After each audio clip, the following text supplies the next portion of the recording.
नमस्कार। बेलुका 7:30 बजेको नेपाल लाइभ समाचारमा स्वागत छ। म पुष्पा केसी। सुरुमा मुख्य समाचार शीर्षकहरू। गणतन्त्रको फूलबारीमा नयाँ फूल फक्रिएको बालेन र हर्कको जितप्रति माओवादी केन्द्रका अध्यक्ष प्रचण्डको टिप्पणी। संविधान मिच्न चाहनेहरूलाई जनताले स्थानीय निर्वाचन मार्फत राम्रो जवाफ दिएको उल्लेख। सरकारको नीति तथा कार्यक्रमले संसदको समय मात्रै बर्बाद गरेको एमालेका उपाध्यक्ष विष्णु पौडेलको टिप्पणी। आर्थिक संकटलाई समाधान गर्न कुनै मार्ग प्रशस्त गर्नेतर्फ केन्द्रित नभएको आरोप। हाल विश्वका विभिन्न देशमा फैलिरहेको सरुवा रोग मंकीपक्सको नेपालमा पनि संक्रमणको जोखिम। लक्षण देखिए 11-15 मा फोन गर्न स्वास्थ्य मन्त्रालयको आग्रह। युक्रेनलाई आर्थिक सहयोग गर्नुको साटो देशकै विद्यालयहरूका सुरक्षालाई प्राथमिकता दिनुपर्ने अमेरिकी पूर्व राष्ट्रपति डोनाल्ड ट्रम्पको जोड। हतियारको बिक्री तथा प्रयोगका नियम परिवर्तन नहुनुपर्ने उल्लेख। र अमेरिकामा आयोजना हुने आइसिसी विश्वकप 2 खेल्ने नेपाली राष्ट्रिय क्रिकेट टोलीको विदाई। चौथो स्थानमा उक्लने लक्ष्य रहेको प्रमुख प्रशिक्षक दासा नायकको भनाई। सामान राम्रो छ, ढुक्क हुनुहोस्। थाहा छ त्यसैले त यही लिन आएको। गुणस्तरीय प्लम्बिङको भरपर्दो नाम मार्बल। अब समाचार विस्तारमा। नेकपा माओवादी केन्द्रका अध्यक्ष पुष्पकमल दाहाल प्रचण्डले काठमाडौँ महानगरपालिकाको मेयरमा बालेन शाह र धरान उपमहानगरपालिकाको मेयरमा हर्क साम्पाङको जितलाई गणतन्त्रको फूलबारीमा नयाँ फूल फक्रिएको रूपमा अर्थ्याए। शनिबारको प्रतिनिधि सभाको बैठकमा सरकारको नीति तथा कार्यक्रममाथिको छलफलमा भाग लिँदै प्रचण्डले स्वतन्त्र उम्मेद्वारको विजयलाई राजनीतिक दलका लागि चुनौतीको रूपमा विश्लेषण गर्ने गरिए पनि आफूलाई त्यस्तो नलागेको बताए। संसदमा बालेन र हर्क साङपाङप्रति सकारात्मक सुनिएका प्रचण्ड नेकपा एमालेका अध्यक्ष केपी शर्मा ओलीप्रति भने आक्रामक देखिए। नेपाल लाइभले तयार पारेको एक रिपोर्ट। नेकपा माओवादी केन्द्रका अध्यक्ष पुष्पकमल दाहाल प्रचण्डले काठमाडौँ महानगरपालिका र धरान उपमहानगरपालिकाको मेयरमा विजयी भएका उम्मेद्वार मात्रै स्वतन्त्र उम्मेद्वार भएको टिप्पणी गरेका छन्। दलको चुनाव चिन्ह भन्दा बेग्लै चुनाव चिन्ह लिएर जिते पनि अरू ठाउँका उम्मेद्वारलाई स्वतन्त्र भन्न नमिल्ने प्रचण्डको तर्क छ। प्रतिनिधि सभाको शनिबारको बैठकमा सरकारको नीति तथा कार्यक्रममाथिको छलफलमा भाग लिँदै प्रचण्डले भने बडो विशिष्ट ढंगले 2वटा पात्र काठमाडौँको मेयरमा र धरानको मेयरका जो विजयी हुनुभयो उहाँहरू साँचो अर्थमा स्वतन्त्र रूपमा आउनुभयो र कोही पार्टी उहाँहरूका पछाडि पार्टीका नेता कार्यकर्ता उहाँहरूका पछाडि लागेर हिँडेको देखिएन। बाँकी मैले देखेको उहाँहरू स्वतन्त्र भनिए पनि उहाँहरू स्वतन्त्र होइन, पार्टी नै हो। जनकपुर र धनगढी उपमहानगरपालिकाको उदाहरण दिँदै प्रचण्डले त्यहाँ स्वतन्त्र उम्मेद्वारी दिएर विजय भएका उम्मेद्वारको पछाडि पार्टीका नेता कार्यकर्ता देखिएको बताए। स्वतन्त्र उम्मेद्वारको विजयलाई राजनीतिक दलका लागि चुनौतीको रूपमा विश्लेषण गरिए पनि आफूलाई त्यस्तो नलागेको प्रचण्डको भनाइ छ। स्वतन्त्र उम्मेद्वारहरूको जितले दलहरूलाई आफ्ना नीतिमा पुनर्विचार गर्नुपर्ने, सच्याउनुपर्ने र समीक्षा गर्नुपर्ने सन्देश भने दिएको प्रचण्डले बताए। संघीय लोकतान्त्रिक गणतन्त्रकै फूलबारीभित्र काठमाडौँ र धरानमा नयाँ फूलहरू फक्रिएको प्रचण्डको भनाइ छ। स्वतन्त्र भनेर सबै स्वतन्त्र भएको म देख्दिनँ। बडो विशिष्ट ढङ्गले 2टा पात्र काठमाडौँको मेयरमा र धरानको मेयरका 2टा पात्र जो विजयी हुनुभयो उहाँहरू साँचो अर्थमा स्वतन्त्रका रूपमा आउनुभयो र कोही पार्टी उहाँहरूको पछाडि, पार्टीका नेता कार्यकर्ता उहाँहरूको पछाडि लागेर हिँडेको देखिएन। बाँकी मैले हेर्दा उहाँहरू स्वतन्त्र भनिए पनि स्वतन्त्र होइन, पार्टी नै हो। काठमाडौँ महानगरपालिकामा मेयर जितेका बालेन शाह र धरान उपमहानगरपालिकामा मेयर जितेका हर्क साम्पाङप्रति सकारात्मक सुनिएका प्रचण्ड नेकपा एमालेका अध्यक्ष केपी शर्मा ओलीप्रति भने आक्रामक देखिए। अध्यक्ष प्रचण्डले संविधानलाई मिच्न चाहनेहरूलाई जनताले स्थानीय निर्वाचन मार्फत राम्रो जवाफ दिएको बताए। उनले तत्कालीन प्रधानमन्त्री केपी शर्मा ओलीलाई लक्षित गर्दै सो अभिव्यक्ति दिएका हुन्। प्रचण्डले हिजो झण्डै दुर्घटनामा जान लागेको संविधान र संघीय लोकतान्त्रिक गणतन्त्रलाई ट्र्याकमा ल्याउन सिंगै नेपाली समाज नै एकताबद्ध भएको भन्दै अहिले निर्वाचन प्रक्रिया मार्फत जनताले देखाएको गम्भीरताले गर्दा नेपालले प्राप्त गरेको उपलब्धि दीर्घकालसम्म अगाडि जाने बताए।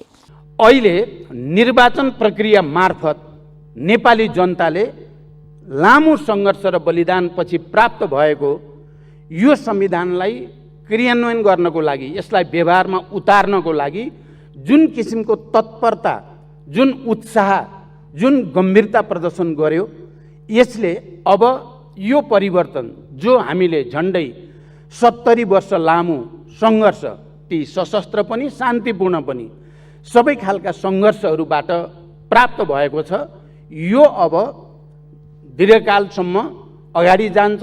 अध्यक्ष प्रचण्डले एमाले अध्यक्ष ओलीलाई अबको चुनावपछि प्रधानमन्त्री भएर देखाउन चुनौती दिए। प्रचण्डले ओली दुई पटक आफू र आफ्नो पार्टीको सहयोगमा प्रधानमन्त्री भएको दावी गरे। प्रचण्डले ओली माओवादी केन्द्रको बैशाखी टेकेर प्रधानमन्त्री भएको टिप्पणी गरे। यहाँ अस्ति प्रतिपक्ष दलको नेताले भन्नुभयो, मलाई बडो नमिठो पनि लाग्यो, अनौठो पनि लाग्यो। उहाँले भन्नुभयो, हामी कसैको बैशाखी टेकेर चाहिँ हिँड्नेमा हामी छैनौँ भन्नुभयो उहाँले। म त्यहीँ अगाडि छु, उहाँको र मेरो आँखा जुधेको छ। उहाँ आज त आँखा जुधाउन आउनु भएन। उहाँले भन्नुभयो बैशाखी टेक्ने छ। मेरो अगाडि कम्तीमा पनि जसको सहयोगमा उहाँ 2 चोटि प्रधानमन्त्री बन्नुभयो, यो बैशाखी हो कि सहयोग हो?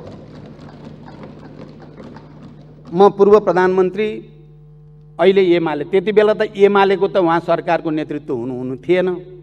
उहाँले पटक पटक आफ्नो नेतृत्वलाई एमालेको बनाउन खोज्नुभयो। के यो तथ्यसँग मेल खान्छ? उहाँले हिजो पाएको भोट पनि एमाले मात्रैको होइन, त्यहाँ नेकपा माओवादीको पनि भोट हो। उहाँको सरकार पनि एमालेको सरकार होइन, त्यो नेकपाको सरकार हो। तपाईँ त्यो भोटलाई र मतलाई कसरी छुट्याउन सक्नुहुन्छ? अनि यो स्वयं जालसाजीपूर्ण कुरा भएन र? अध्यक्ष प्रचण्डले एमाले अध्यक्ष ओलीप्रति कटाक्ष गरे। ओलीले पटक पटक 12 बुँदे समझदारी र शान्ति प्रक्रियालाई अपमानित गर्ने गरेको चर्चा गर्दै उनले त्यसलाई गम्भीर रूपमा लिएको बताए। ओलीले लडाईँ जित्न नसकेर माओवादी अहिलेको व्यवस्थामा आएको भनेका थिए। यस्तै खालका भाषा शैली ओलीले पटक पटक प्रयोग गर्ने गरेका छन्। शान्ति प्रक्रियाको बारेमा बडो नमिठोसँग घोचपेच गरियो। लडाईँ जित्न नसकेर आएका हामी होइनौँ भन्ने किसिमले शान्ति सम्झौतालाई अपमानित गर्ने, त्यसलाई घृणा फैलाउने ढङ्गले भनियो र मैले यही रोस्टमबाट त्यसको खण्डन गर्न परेको थियो। हिजो फेरि अस्ति प्रतिपक्ष दलको नेताले नै शान्ति सम्झौतालाई र शान्ति प्रक्रियालाई अपमान हुने ढङ्गले उहाँले बोरामा मान्छे हालेको कुरा गर्नुभयो,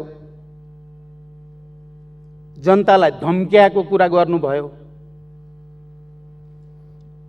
मैले यो विषय अलि गम्भीर ठानेको छु।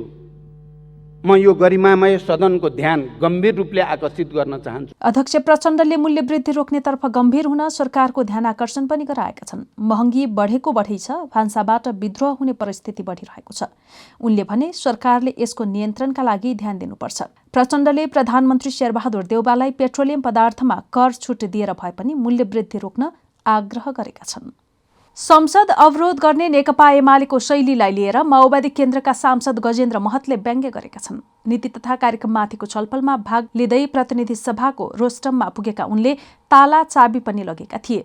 त्यो उनले सभामुखलाई दिएको बताए। उनले एमालेले गरिरहेको संसद अवरोधप्रति व्यङ्ग्य गर्दै भने, हिजो प्रतिपक्षको हरकत हेर्दा बोल्न पाइने होइन कि भन्ने लागिरहेको थियो। त्रासमै थिए म। अहिले पनि अलि मोटो स्वर गर्ने हो भने, ठुलो स्वर गर्ने हो भने अवरोध आउँछ कि भनेर अहिले पनि म चिन्तामै छु। फेरि महतले एमाले अध्यक्ष केपी शर्मा ओलीतिर लक्षित गर्दै धित मरुन्जेल 3 घण्टा गाली गर्ने र धित मरिसकेपछि संसद अवरोध गर्न खोज्ने गरेको बताए। अर्को कुरा मैले के राखेँ भने सभामुख महोदय, सदनभित्रै कुरा हिजो प्रतिपक्षको हरकत हेर्दा बोल्न पाइने होइन कि भन्ने लागिरहेको त्रासमै थिएँ म। अहिले पनि अलि मोटो स्वर गर्ने हो भने, ठुलो स्वर गर्ने हो भने अवरोध आउँछ कि भनेर अहिले पनि म चिन्तामै छु। फेरि त्यसो भए हुनाले कस्तो छ भने मैले एउटा गरेका छौँ। अब उहाँहरू धित मरुन्जेल उहाँ यहाँ गाली गर्नुहुन्छ 3 घण्टा र अब उहाँ के गर्नुहुन्छ भने फेरि धित मरिसकेपछि अब यसलाई अवरोध गर्न खोज्नुहुन्छ कि यसलाई फेरि ताला लगाउने खोज्नु। त्यसो भए मैले यो ताला र चाबी ल्याएको छु सभामुख महोदय। यो तपाईँहरू धित मरुन्जेलसम्म बोल्नु होला है, त्यसपछि हामी बोल्ने बेला तपाईँहरू यो ताला चाबी लगाइदिनु होला र अनि जति बेला बोल्ने मन लाग्छ आउनु होला र अनि यो ताला चाबी खोल्नु होला अनि बोल्नु होला। मैले सभामुखज्यूलाई यो यहाँ बुझाएँ। म यहाँ अब यो ताला चाबी मैले यहाँ बुझाएँ। त्यतिन्जेल हातमा ताला र चाबी झुन्ड्याएका उनले त्यसलाई सभामुखलाई बुझाएको बताए। तर ओलीको शैलीप्रति उनको दिगदारी कम भएको थिएन। भने अरू कुरा के छ भने लामो बोल्ने समय छैन। फेरि गाली गर्नेलाई 3 घण्टा छ, कर्णालीको आवाज सुनाउनेलाई 3 मिनेट छ। त्यसो हुनाले पनि मलाई गाह्रो भइरहेको छ। कसरी बोल्ने, के गर्ने? म लामो समय फेरि छैन। फेरि अब यहाँ गाली गर्नेलाई 3 घण्टा छ, यहाँ कर्णालीको आवाज सुनाउनेलाई 3 मिनट छ। त्यसो भए आउनाले पनि मलाई अलिक गाह्रो भइरहेछ। अब यो कसरी बोल्ने, के गर्ने भन्ने गाह्रो भइरहेछ है। नेकपा एमालेका उपाध्यक्ष तथा पूर्व अर्थमन्त्री विष्णु पौडेलले सरकारको नीति तथा कार्यक्रम दिशाहीन र उद्देश्यहीन रहेको टिप्पणी गरेका छन्। पौडेलले नीति तथा कार्यक्रमले संसदको समय मात्रै बर्बाद गरेको टिप्पणी गरे। राष्ट्रपति विद्यादेवी भण्डारीले जेठ 10 गते संघीय संसदको संयुक्त बैठकमा प्रस्तुत गरेको आगामी आर्थिक वर्षको नीति तथा कार्यक्रममाथि प्रतिनिधि सभामा जारी छलफलमा भाग लिँदै पौडेलले नीति तथा कार्यक्रम आर्थिक संकटलाई समाधान गर्न कुनै मार्ग प्रशस्त गर्नेतर्फ केन्द्रित नभएको आरोप पनि लगाए। औद्योगिक क्षेत्रका लागि कार्यक्रम नभएको, निजी क्षेत्रलाई हतोत्साहित बनाएको, विकास व्यवस्थापनको कार्यक्रम नभएको, मौद्रिक र वित्तीय नीति बीच तालमेल नभएको, नियामक निकायमाथि हस्तक्षेप गरिएको पौडेलको टिप्पणी छ।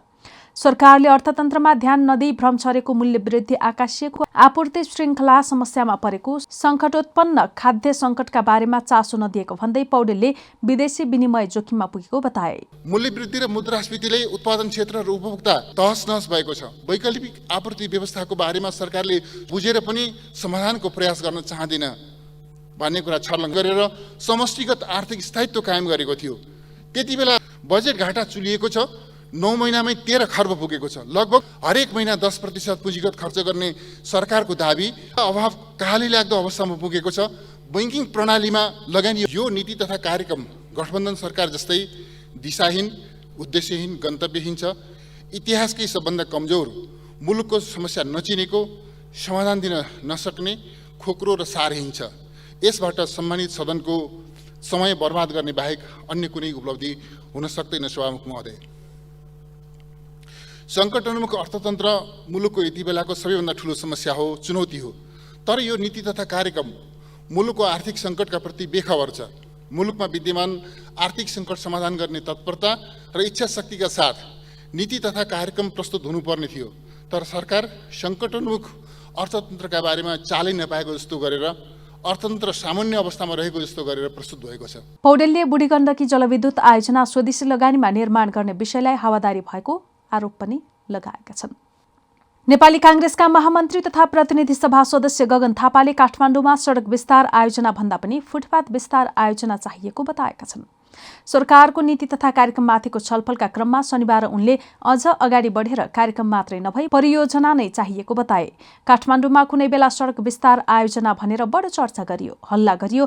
काठमाडौँलाई चाहिएको सडक विस्तार आयोजना होइन, काठमाडौँलाई चाहिएको फुटपाथ विस्तार, सुदृढीकरण, पुनर्स्थापना, निर्माण, स्तरोन्नति आयोजना हो। यहाँ कार्यक्रम पर्यो र कार्यक्रम मात्र होइन, हामीले मागेको परियोजना नै हो, थापाको भनाइ थियो। सांसद थापाले संसदमा एमाले अध्यक्ष केपी शर्मा ओलीको सम्बोधनलाई निर्वाचनको हारपछि रन्थनिएका बेलाको कुण्ठा अभिव्यक्ति भएको टिप्पणी पनि गरे।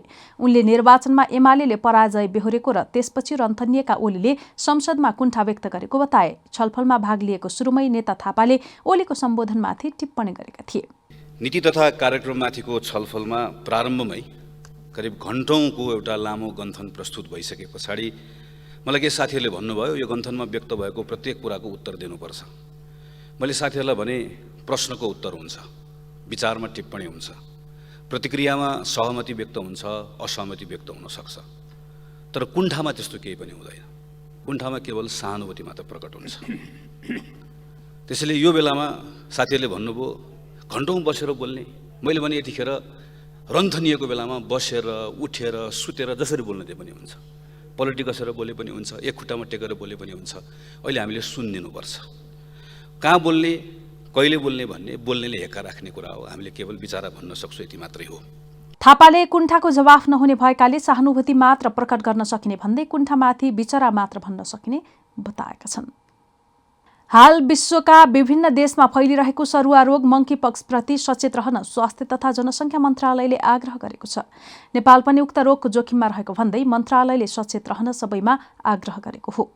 स्वास्थ्य तथा जनसङ्ख्या मन्त्रालयका सहप्रवक्ता डाक्टर समीर कुमार अधिकारीले नेपालमा हालसम्म मंकी पक्सका संक्रमित नदेखिएको बताए, तर संक्रमण हुने जोखिम रहेकाले सचेत रहनुपर्ने उनको भनाइ छ। मंकी पक्स भाइरसबाट सर्ने एक किसिमको सरुवा रोग हो। संक्रमित व्यक्ति वा पशुसँग नजिकको सम्पर्कमा आउँदा यो रोग सर्छ। जनावर तथा संक्रमित मानिसको र्याल, घाउ, खटिरा, शरीरबाट निस्कने तरल पदार्थ र दूषित सतह र सामग्रीबाट यो रोग सर्ने गर्दछ। मंकी पक्सबाट बच्नका लागि मंकी पक्सको शंका वा पुष्टि भएका व्यक्तिसँग असुरक्षित सम्पर्कमा नजाने, संक्रमित व्यक्तिलाई घरमा वा अस्पतालमा आइसोलेसनमा राख्ने गर्नुपर्दछ। स्वास्थ्य मन्त्रालयले मंकी पक्सको सामान्य लक्षण जस्तै ज्वरो आएको 1 देखि 3 दिनभित्र अनुहार, हत्केला र पैतलामा दाग वा डाबर देखेमा मन्त्रालयको हटलाइन नम्बर 1115 मा सम्पर्क गर्न अनुरोध गरेको छ। हामी नेपाल लाइभ समाचारमा छौं। अब अन्तर्राष्ट्रिय समाचार।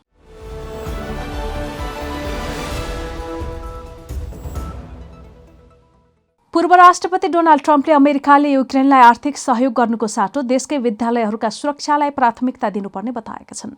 टेक्ससमा 19 विद्यार्थीको हत्या भएको केही दिनपछि उनले यस्तो धारणा राखेको बीबीसीले जनाएको छ। यदि अमेरिकाले युक्रेनलाई अर्बौं रकम दिन सक्छ भने हामीले हाम्रो घरमा बालबालिकाहरूलाई सुरक्षित राख्नको लागि जे पनि गर्न सक्नुपर्छ। उनले हतियारको बिक्री तथा प्रयोगका नियम परिवर्तन नहुनुपर्ने पक्षमा रहेकाहरूको एक सम्मेलनमा भने। ह्युस्टनमा अमेरिकाको सबैभन्दा ठूलो बन्दुकधारी समूह नेशनल राइफल एसोसिएसन NRA को बैठक भइरहेको छ।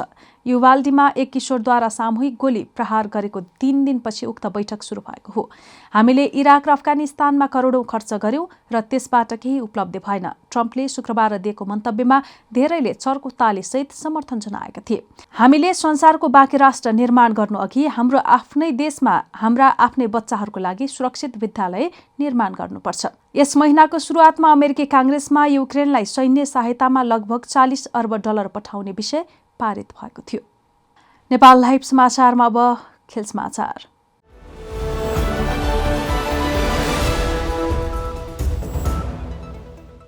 अमेरिकामा आयोजना हुने आइसिसी पुरुष क्रिकेट विश्वकप लिग 2 अन्तर्गतको त्रिदेशीय एकदिवसीय सिरिज खेल्ने नेपाली राष्ट्रिय क्रिकेट टोलीको बिदाई गरिएको छ।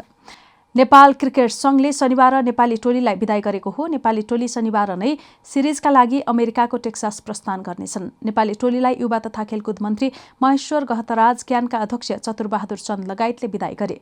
कार्यक्रममा बोल्दै क्यानका अध्यक्ष चन्दले नेपाल विश्वकप छनौटको अघिल्लो चरणमा प्रवेश गर्नेमा आफू विश्वस्त रहेको बताए। यता खेलकुद मन्त्री गहतराजले नेपालले विगतका कमी कमजोरी सुधार्दै राम्रो प्रदर्शन गर्नेमा आफू विश्वस्त रहेको बताए। बिदाई कार्यक्रममा कप्तान सन्दीप लामिछानेले अहिले टिम पनि सन्तुलित रहेको बताउँदै राम्रो खेल प्रदर्शन गर्ने बताए। यस्तै नेपाली टिमका मुख्य प्रशिक्षक पुबुदु दासनायकेले पछिल्लो 2-3 हप्तादेखि निकै कडा मेहनत गरिरहेको बताउँदै चौथो स्थानमा उक्लने आफूहरूको लक्ष्य भएको बताए।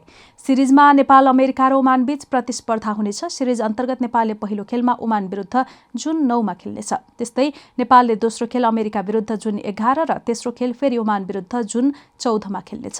अन्तिम खेलमा नेपालले अमेरिका विरुद्ध जुन 15 मा खेल्ने तालिका रहेको छ। लिग 2 को अङ्क तालिकामा नेपाल 6औं स्थानमा रहेको छ। नेपालले 12 खेलमा 6 जित र 6 खेलमा हार बेहोरेको छ। नेपालले सिरिज अघि 2 अभ्यास खेल खेल्नेछ। सामान राम्रो छ, ढुक्क हुनुहोस्। थाहा छ त्यसैले त यही लिन आएको। गुणस्तरीय प्लम्बिङको भरपर्दो नाम मार्बल। नेपाल लाइभ समाचार सकिएको छ। समाचारको अन्त्यमा मुख्य समाचारका शीर्षकहरू फेरि एकपटक। गणतन्त्रको फूलबारीमा नयाँ फूल फक्रिएको बालेन र हर्कको जितप्रति माओवादी केन्द्रका अध्यक्ष प्रचण्डको टिप्पणी। संविधान मिच्न चाहनेहरूलाई जनताले स्थानीय निर्वाचन मार्फत राम्रो जवाफ दिएको उल्लेख। सरकारको नीति तथा कार्यक्रमले संसदको समय मात्रै बर्बाद गरेको एमालेका उपाध्यक्ष विष्णु पौडेलको टिप्पणी। आर्थिक सङ्कटलाई समाधान गर्न कुनै मार्ग प्रशस्त गर्नेतर्फ केन्द्रित नभएको आरोप। हाल विश्वका विभिन्न देशमा फैलिरहेको सरुवा रोग मंकी पक्सको नेपालमा पनि संक्रमणको जोखिम। लक्षण देखिए 11-15 मा फोन गर्न स्वास्थ्य मन्त्रालयको आग्रह। युक्रेनलाई आर्थिक सहयोग गर्नुको साटो देशकै विद्यालयहरूका सुरक्षालाई प्राथमिकता दिनुपर्ने अमेरिकी पूर्व राष्ट्रपति डोनाल्ड ट्रम्पको जोड। हतियारको बिक्री तथा प्रयोगका नियम परिवर्तन नहुनुपर्ने उल्लेख। र अमेरिकामा आयोजना हुने आइसिसी विश्वकप 2 खेल्ने नेपाली राष्ट्रिय क्रिकेट टोलीको विदाई, चौथो स्थानमा उक्लने लक्ष्य रहेको प्रमुख प्रशिक्षक दासा नायकको भनाई। नेपाल लाइभ समाचार आज यति नै। हाम्रा अन्य कार्यक्रम नेपाल लाइभको Facebook page, YouTube channel, Twitter र हाम्रो वेबसाइट नेपाललाइभ.com मा पढ्न र हेर्न सक्नुहुनेछ। नमस्कार।